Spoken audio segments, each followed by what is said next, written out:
Hi, good afternoon, everybody. Thanks so much for joining for the webinar this afternoon. We're going to be reviewing the recent released Notice of Opportunity funding for the 2018 University Center competition. Just quickly, a little primer for those of you who haven't used Zoom. This platform will just be presentation. There won't be any video on it.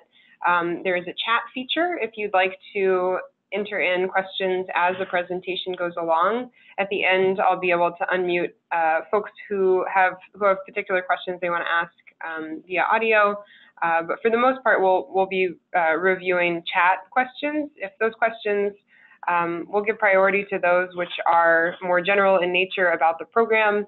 If we have time at the end, we'll review any specific questions that you have about your particular program. That may not apply to other folks, but please use the chat feature throughout. I'll turn this over to our Regional Director, George Ayala, to give a brief introduction and then take it back over for the presentation. George? Well, good afternoon. Again, my name is George Ayala. I'm the Regional Director for the Austin Regional Office for EDA. Glad you could join us this afternoon. And I just wanted to share a few thoughts on my perspective on the University Center program. Whether you know it or not, if you represent a university, universities are economic development drivers for their communities. Just by the mere fact that students attend, professors, the buildings, the facilities, the improvements made to campuses throughout our 5 states, by you being a university, you are driving the economy for your community where you're located. And so the University Center program is really an idea that EDA started many, many years ago of not only, I guess, of making universities or helping universities be more proactive in this economic development role. So in addition to just being by merely existing and creating economic development, what if a university marshaled its talent and its people and its resources to actually drive economic development in their region? And that's really what the University Center, in my view, is all about, is helping universities realize this concept and this dream. And what we have seen throughout the years is that universities that truly embrace this idea can do so much for their community and for their region. And we've seen great success stories over the years where universities have transformed their community and have made a huge impact in their entire service area and beyond. So there's not a one-size-fits-all. It's not like your university can go and look at what others have done and say, this will be perfect for us. This is exactly what we need to do and follow it and be successful. I think each university obviously needs to evaluate who they are and what they need to do and what their strengths are and what they need to emphasize. But we've seen certainly entrepreneurship and innovation be a big driver in a lot of University Center programs. But we look forward to seeing proposals from all 5 states. And we look forward to a very robust competition this year. Now that the competition only happens once every 5 years, it is obviously very important for us to evaluate some great proposals and have a very robust competition. So good luck on putting together your proposal. We look forward to seeing those here in Austin soon. I'm going to pass it back to Sally to give you all the details on how this process is going to work going forward.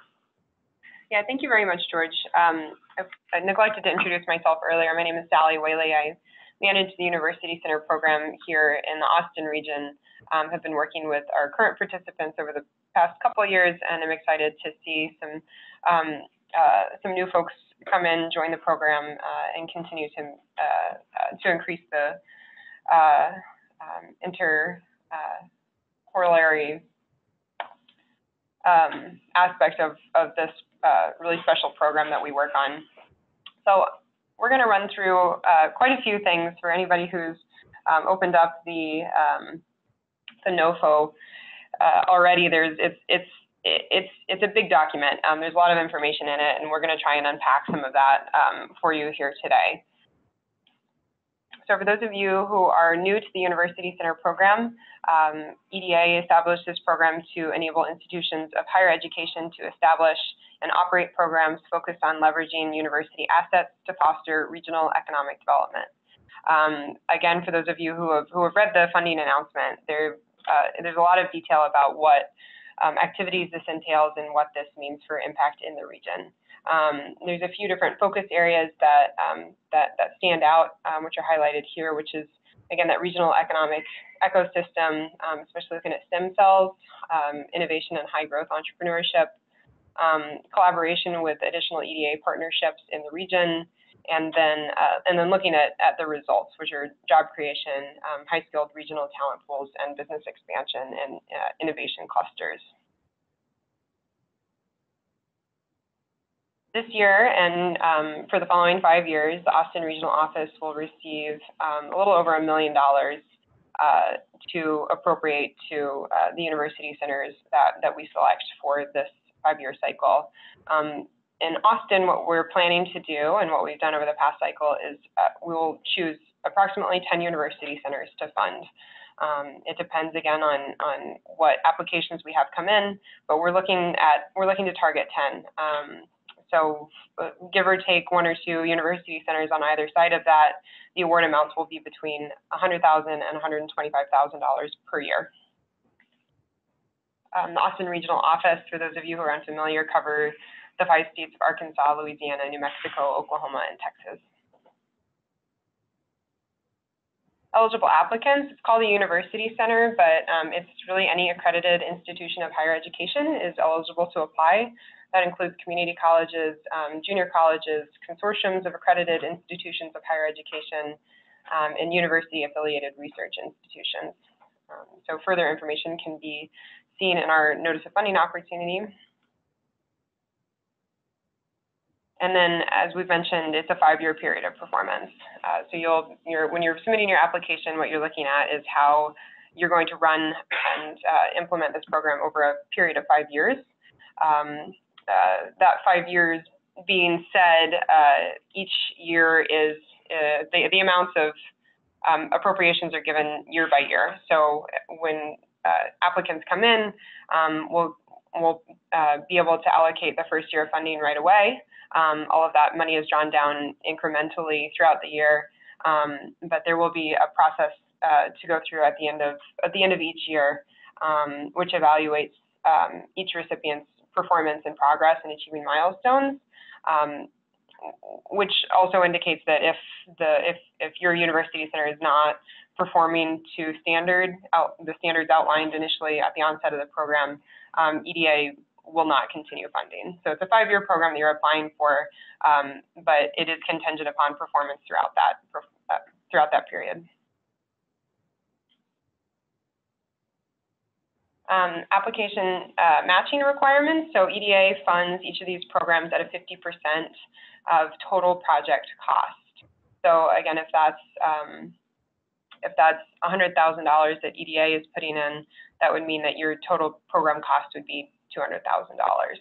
So, and for those of you who are familiar with EDA grant awards, we do have some allowance to match up to a higher percentage of your project cost if significant economic distress is documented and met for your program impact area.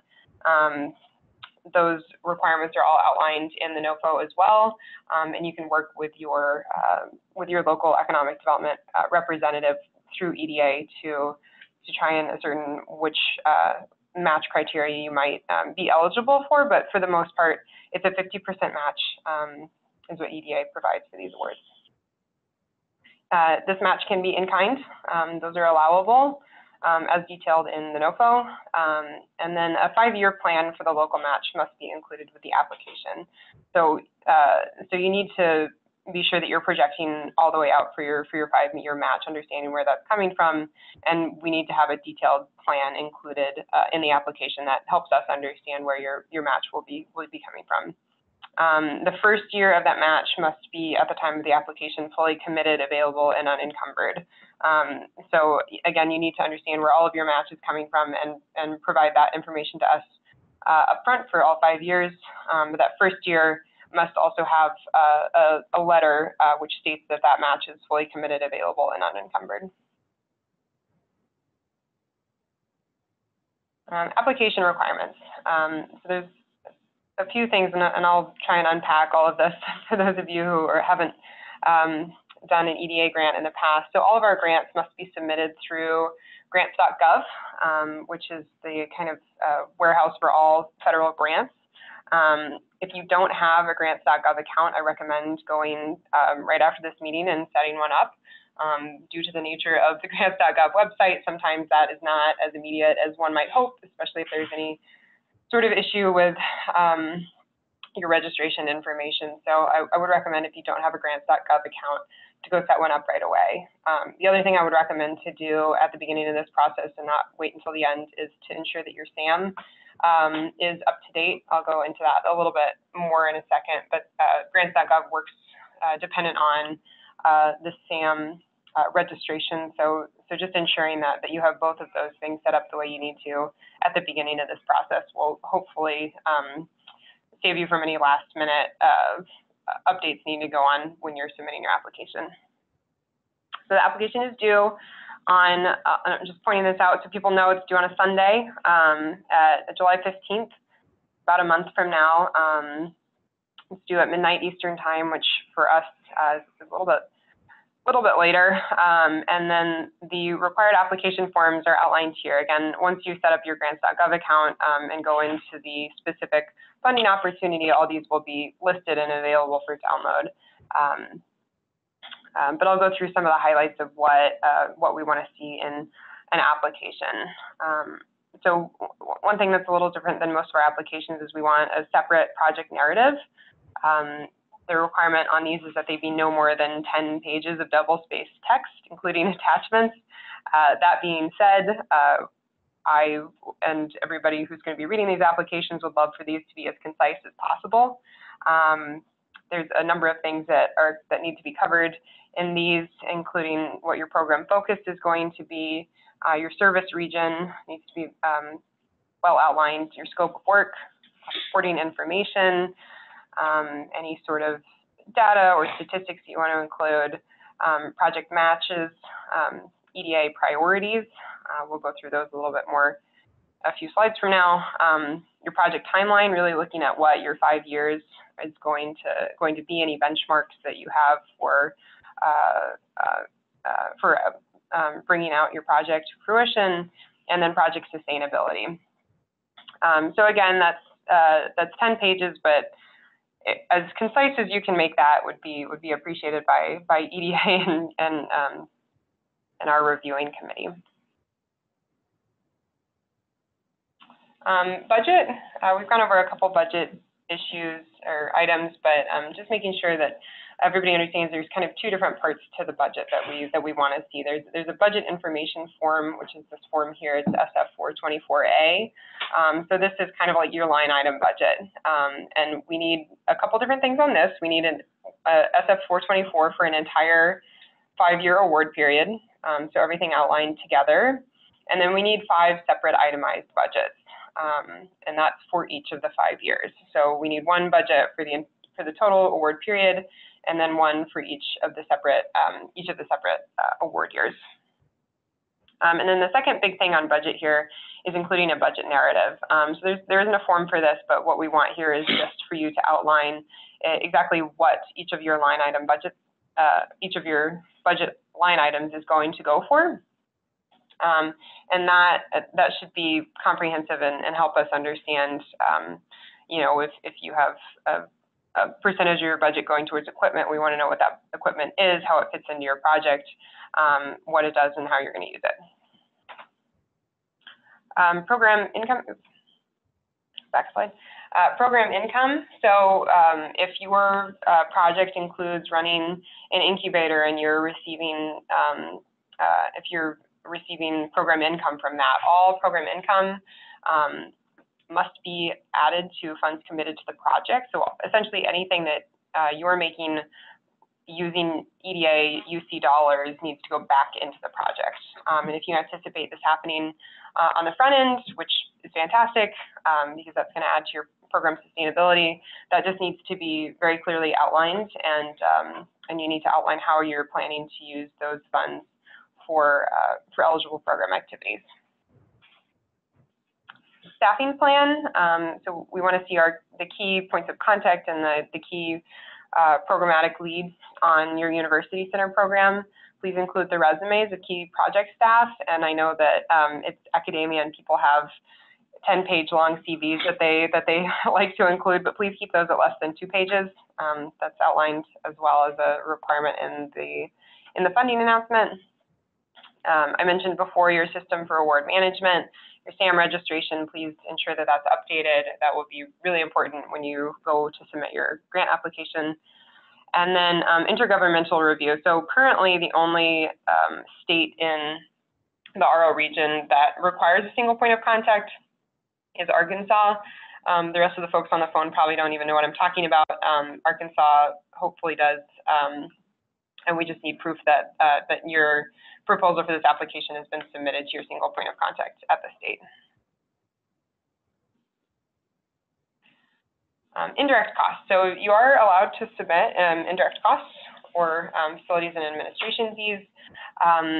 With the University Center project at EDA, however, they need to be capped at 20% of the total project cost.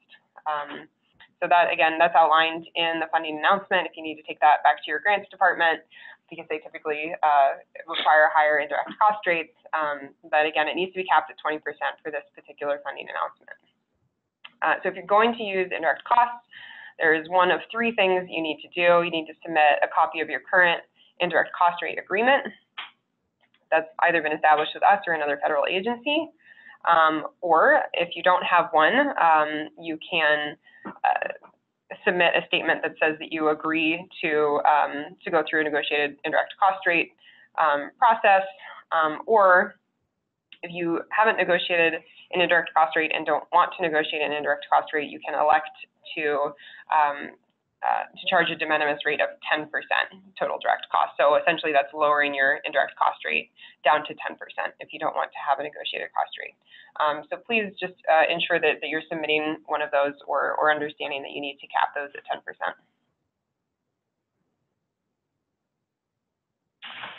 Okay, so for the application review, there's 3 different items of criteria that we're going to look at. This is the, as outlined in the funding announcement, the different percentages that these items break down into. First thing we look at is project alignment with EDA's investment priorities. I'll go over these in more detail in the following slides. That's 25%, 35% is your capacity to execute the scope of work. And then the large share here is the responsiveness of the objectives of the NOFO. So we're looking at your project and making sure that it aligns with the federal funding opportunity. Looking at investment priorities. For EDA's University Center, we have 4 different investment priorities. These include recovery and resiliency. So that's looking at both recovery and resiliency for natural disasters and severe downturns in the economy. You know, so what are you working with to assist with economic resiliency, with business continuity activities, or recovery from large events like that?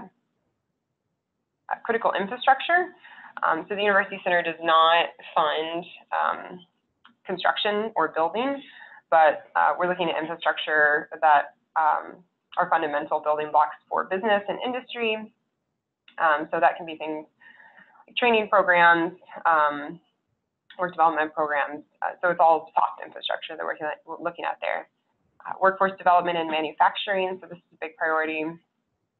supporting the planning and implementation of workforce training centers or other skills development related facilities.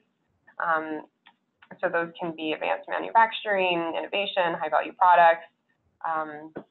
And then the last item that we look at here is exports and foreign direct investment.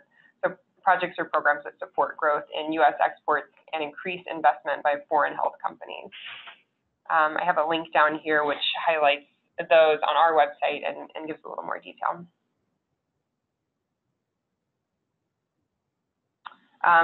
As I mentioned, applicant capacity is the second item that we look at for our evaluation. So the application that you submit should demonstrate your capacity to execute the scope of work. So that is looking at demonstrated organizational capacity from your organization to carry out that scope of work, feasibility of the project based on your organization, the institutions you already have in place, the folks that you have working as the key project leads, so the feasibility of what your organization is going to do to execute the project, the sustainability and durability of the project, and then how you will be able to foster job creation and promote private investment.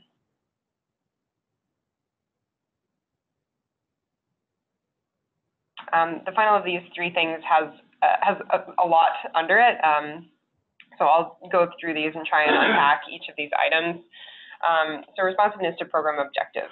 The first program objective I'm going to look at is a well-defined geographic area. So you're looking, and this can be a corridor or a area surrounding your university that you work closely with. This geographic area does not need to be contiguous or defined by political boundaries. But it should be a cohesive area capable of undertaking the proposed activities. And under this objective as well as benefiting distressed communities. So that's a generally stated goal for EDA is working with distressed communities. But especially here, when you're outlining your geographic area, please include the beneficiaries that you'll specifically be working at, and demonstrating what the distress of that area is helpful. So looking at their per capita income or their jobs rates. The second objective that I'll look at is activities which foster regional economic ecosystems. So there's a number of activities that fall under this category.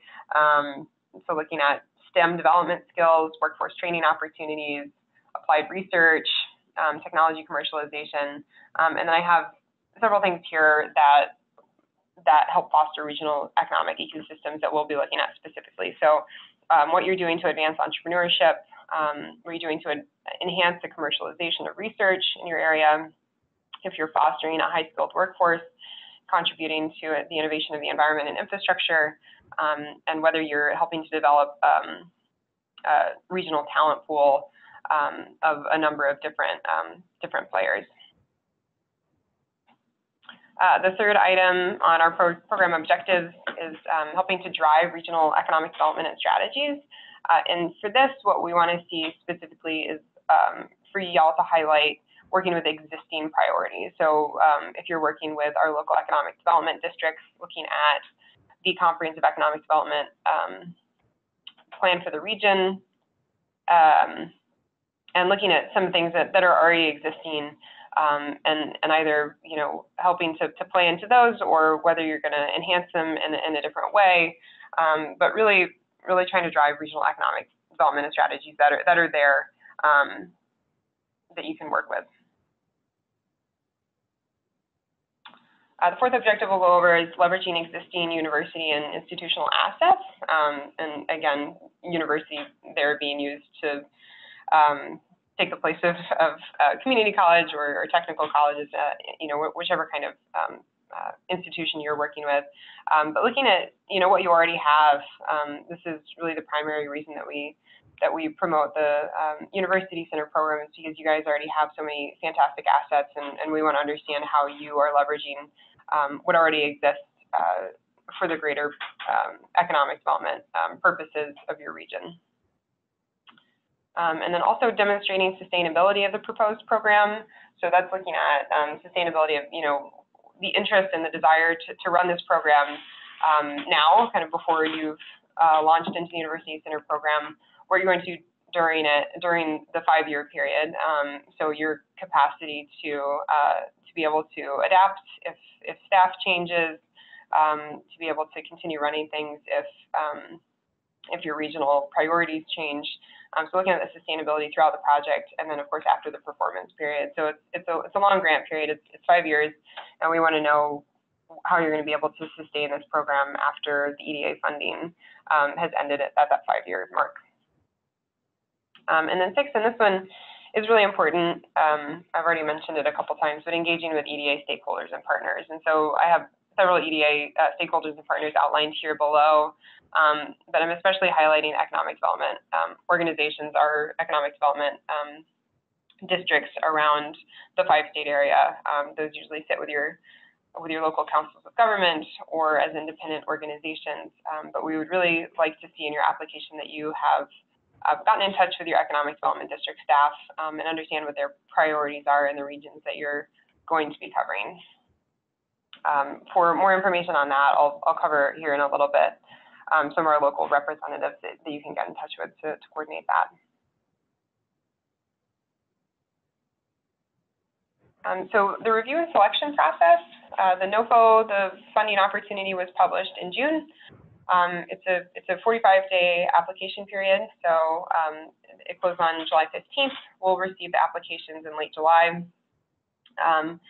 Each of your applications will go through a technical review. So here at EDA, we'll make sure that you have all of your forms completed and everything that was required in the application is included in your submission. After the technical review, you'll either move on to the investment review committee or have been notified that you're ineligible to continue based on your initially submitted application. The investment review committee will meet in August, and that will await our grant officer's official decision in August. And so we're hoping that the awards will be announced on September 1st.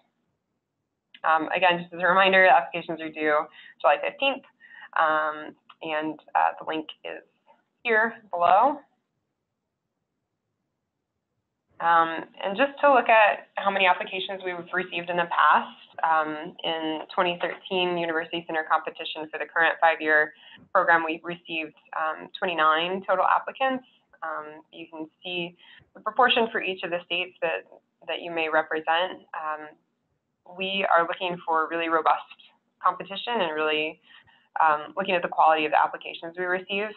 That's going to be our primary consideration, but we would also like to see a really good diversity of geographic distribution with our programs. So please, encourage folks from your states, if you're an economic development organization listening in, to apply, because we really would like to see a good geographic distribution of applicants from around our 5-state region. And then some additional tools and resources. So EDA's University Center page is linked here. That has information on current university centers. It also has a best practices guide that was published a couple years ago about our university centers. And then the third link here, EDA tools, is really helpful when you're looking at, it includes things such as Stats America, which helps you measure distress in your region. It has the Innovation Index and Industry Cluster Mapping. So those hopefully are super helpful to look at. But a number of good tools there to help you develop your application.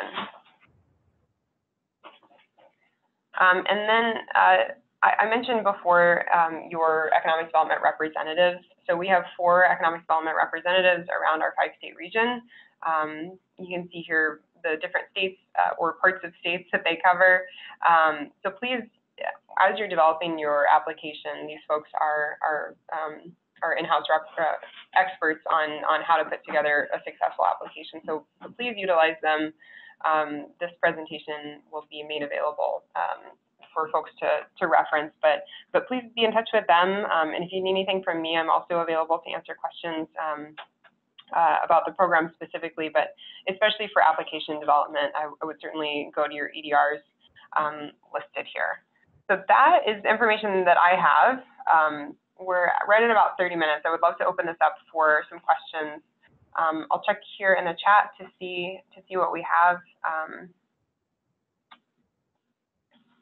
and hopefully be able to open this up to audio questions as well. So please, if folks have any questions, please start putting them in the chat. You said you're going to make a PowerPoint available. How will you do that? That's correct. Yeah. So I'll send out a follow-up email to everybody that's participated today with the presentation included and the recording available as well. We have a clarification from Bernadette Grafton, who manages our University Center program at the national level. So she pointed out on indirect costs is that 10%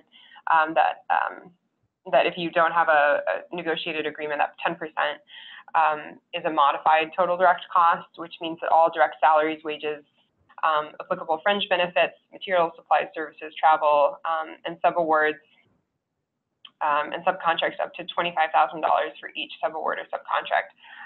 So there's certainly some other information there. Again, that's all included in the NOFO, but just to point out that does have some limitations on it there if you're going to go with the 10% usage of indirect costs. Okay, great. So I see some questions coming in. So does there need to be a PI to submit an application? So yes, you should have a primary to be identified on this. You'll have a single person who's the authority on your application. They're the person who's going to have to sign all of your award documents. If that needs to be the president of your university, please just keep in mind that when they accept the award, they're going to have to be the one to log into the system and do that. So whoever you have as your authorized representative, just make sure that they have the time resources to be able to sign off on all the documents that you need. Thank you, Greg.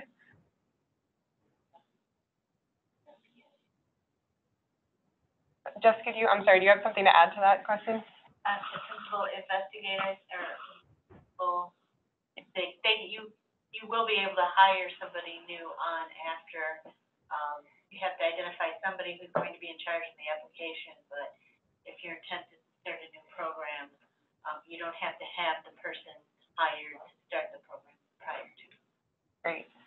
Thank you. That was Jessica helping to answer the principal investigator question. If you don't have somebody identified at the moment and you're planning to hire somebody on after you receive funds, that's completely acceptable as well. Please just outline that again in your staffing plan. So what information, Lori Simmons, should the cover page contain? So that's a great question. It's something that is specifically outlined in the funding opportunity that you should have cover page.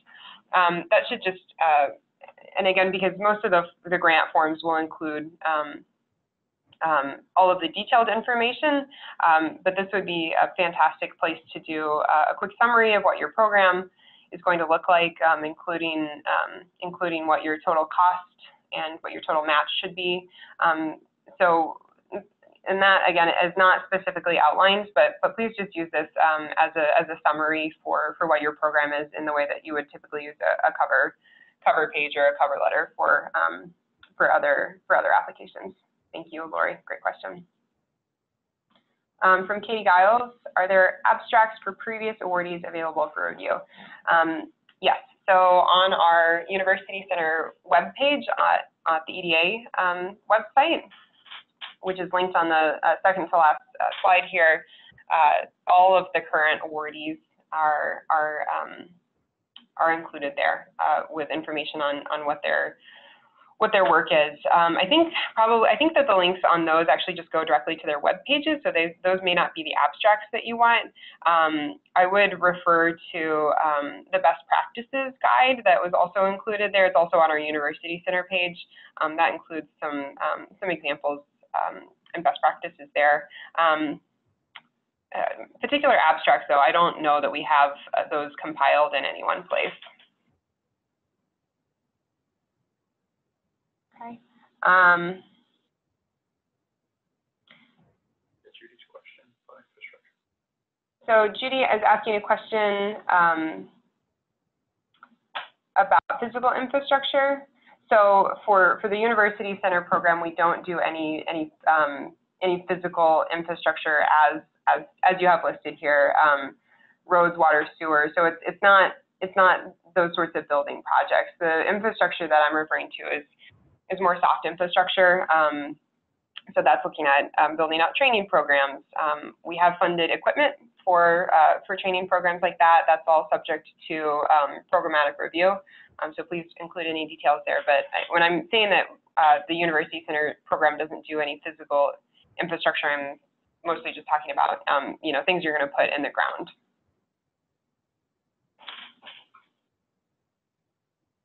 Okay. Great. Yeah, thanks everybody for the chat questions. I'll see if I can quickly open up the lines. So for folks who are on the Zoom platform, you should be able to unmute yourself if you'd like to do that. Okay, so everybody's line should have the capability now to personally unmute. If you're having trouble with that, please type into the chat. Okay, so Tiffany, could you please provide some more clarification on allowable amount requested and the match? Yeah, so as I mentioned, what the Austin Regional Office is planning to do is to fund about 10 equal grants. And that's dependent again on the applications that we get in. We could potentially only find 9 that we really want to fund. We could potentially find 11. So that amount is a little variable at the moment. But from the amount that we have allocated for our office, what we're looking at funding is between $100,000 and $125,000 per year per grantee. So the allowable amount in the Notice of Opportunity funding is between $80,000 and $200,000. So really you can submit something in between those numbers, but we're just letting you know that what we're going to look at is funding 10 applicants at between $100,000 and $125,000. So that should, you should note that for your application. We're probably not going to look at, we're probably not going to award anybody a $200,000 per year University Center grant. So let's see. So that's the allowable amount requested, and then for the match. So all of the University Center programs are going to be matched at 50%. Within EDA, you can specifically document economic distress in your region. What we look at is unemployment rates or the median per capita income. And so if you look at your region and you're working specifically with 10 counties, what you need to do is demonstrate a high rate of unemployment or a low median per capita income for that region, and include that in your documentation. I think probably the best thing I can do to answer that question is if you're looking at having a higher match rate from EDA, what you need to do is get together with your economic development representative, again highlighted here, to try and understand what that match rate would be for your region. Okay.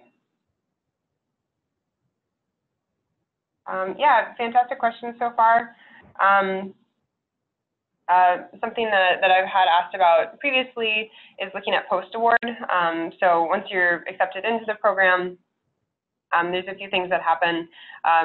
You'll need to review all of the paperwork associated with the award. You'll get essentially an award contract that you'll need your authorized representative to sign. And then the University Center is a little more unique from most other EDA funding programs in that we do try and share best practices among the current University Center cohort. So in Austin, we've done peer reviews in the past. You'll see that included in the funding announcement, the requirement for y'all to be available for a peer review, either in person, over a phone. In the past, we've done regular conference calls with everybody included in the University Center program to get updates on everybody's program. And then we've also had a University Center showcase in the last couple of years, which was a really fantastic way at the kind of in between 3 and 4 year mark for our programs to highlight what successes they had with their scope of work. So those things are included moving forward in that 5-year period, and hopefully that's really helpful for you guys in terms of networking and understanding what else is happening in your region.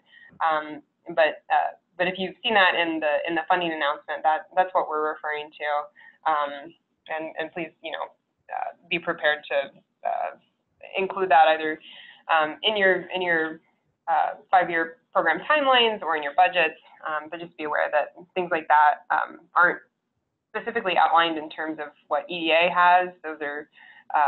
Those are more flexible, but some of those things will occur. From Robert, do each of the counties in the region have to meet per capita income or unemployment? So that, Jessica, maybe you can answer that question. I'm not sure specifically under the University Center program. Is it more of a general overview of the counties, or does it need to be each of the counties needs to meet a certain threshold? I would say, it really depends on what you're defining as your service area. So if you're defining your service area as several counties, probably a blended county per capita income and economic distress level is best. Stats America actually does those blended rates for you. If you have one county in your area that's particularly economically distressed, and the others are not, I would recommend explaining to us how your program is going to impact that county. It's not that it can't benefit the other counties, but I would recommend explaining to us how you're helping the economically distressed area. It also doesn't necessarily need to be on county level. So if you're sitting in the middle of a city that meets our economically distressed community, you can use that data. You can use, let's say you cover a 2-county area and half of one county meets half of another, you can do blended rates, depending on that. So I would recommend talking to your EDR. So it all depends on your program and what your program is meant to serve. That's the data we should see. Okay, yeah, thanks very much, Jessica. And yeah, Robert, great question. So that really feeds back into very specifically defining what region you're going to be working with. It's been brought to my attention that folks on the phone and not on the Zoom platform probably can't type in the chat feature. So I'm just for a couple minutes going to unmute. Unfortunately, I have to do this. Everybody's going to be unmuted at the same time. So I'll just do this for a couple minutes, but please note that you're going to be unmuted just to see if we can get any vocal questions. All right, so the lines are open.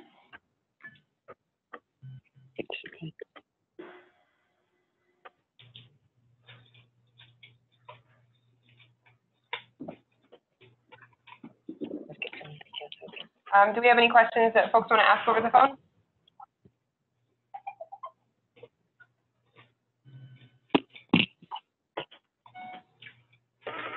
Okay, I'm going to go ahead and mute the lines back. I haven't seen any other questions come in via chat. So hopefully that's been helpful information for everybody on the line. We really appreciate you guys joining. As I mentioned, we have a lot of great EDA resources here that you can consult with. I have some good links. I'll be sending this presentation out for everybody's review. And then again, here on the slide that's still up are the economic development representatives and my contact information. So feel free, please, to get in touch with any questions you might have during the application development period. We look forward to a really robust set of applications coming in. And thanks very much for your interest.